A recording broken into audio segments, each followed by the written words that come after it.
ถ้าพี่น้องหลายท่านนี่แม่ต้องบอกให้เขาเป็นคนมาซอยการซอยงานมันดีใจเลยจะได้ก็เรียกว่าเสียหำเนี่ยเสียหำเนี่ยเกียร์เต๋อของเขาครับผมเกียร์เต๋อบ่าวบานหน้าพี่น้องครับผมพี่น้องมาร่วมงานอุปสมบทหลาน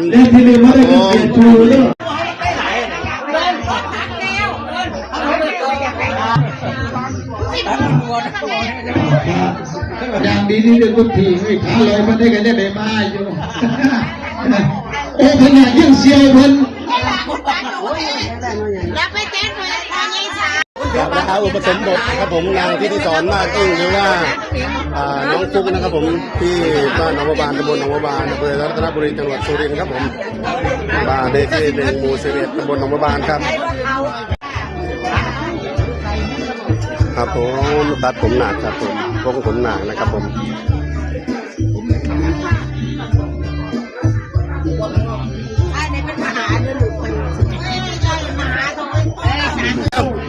อธิษฐานไว้พรน้ำใจบ่เกียร์เตอร์ต้องร้องเสียงดังให้เต้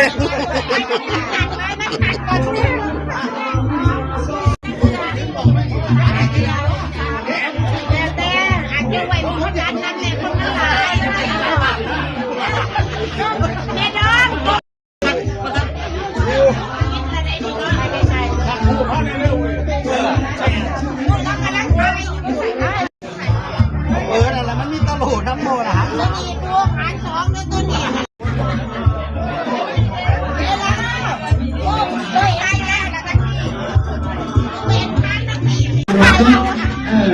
ตรวจแทนรุ่นพ่อแม่ตรวจทำอะไรเป็นห้าอย่าง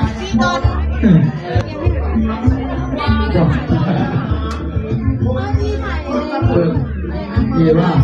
คุณน้องมาที่ประเทศไทย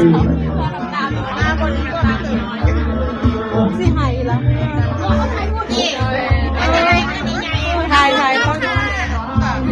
มันกันเยอะเฮ้ยไก่ไม่ได้มาไม่อยากพี่เสกเขาไม่ได้เขาอยากจะถามพ่อกับแม่เดี๋ยวเขาจะมาเรื่องก็คือยังไม่แต่งงานเอาจะเดี๋ยวพ่อจะถาม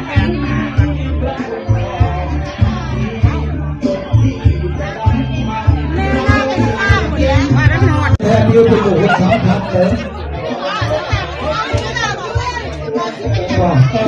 โอเค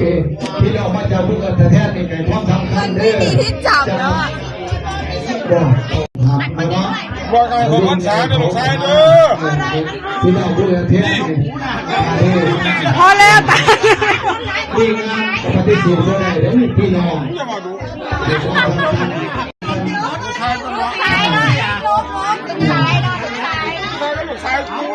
แล้วก็มีลูกชายเนาะแล้วก็จะลูกชายหนีมาให้ห้าบวชแล้วก็บวชก็ได้ผู้นั้นผู้นี้สุดผู้สุดเป็นอยู่ในหน้าเพื่อนยอดสุดยอดก็เราพี่น้องก็มีเสียหายจะเสียเตือเสียเด็กก็ลูกหลานพี่น้องเรื่องนี้แหละเราพี่น้องก็ผิดกันลุงแสกมาเด้อลุงแสกมาเขาบ่ได้แล้วเขาแบบเกิดมาเป็นพยาบาลเห็นผู้หญิงแบบไปเอาเมียคนมาเนี่ยนี่จะสำเร็จงานยังยาวอยู่ได้เนี่ย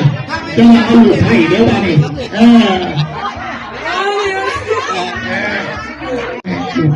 8 เทื่อแล้วพี่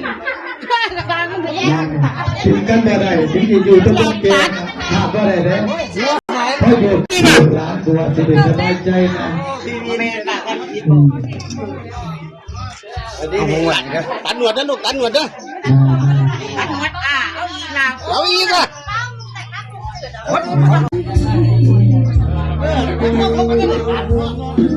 เดี๋ยวเขาจะว่าบ่ได้มาต้องถ่ายไว้หลักฐานเนี่ย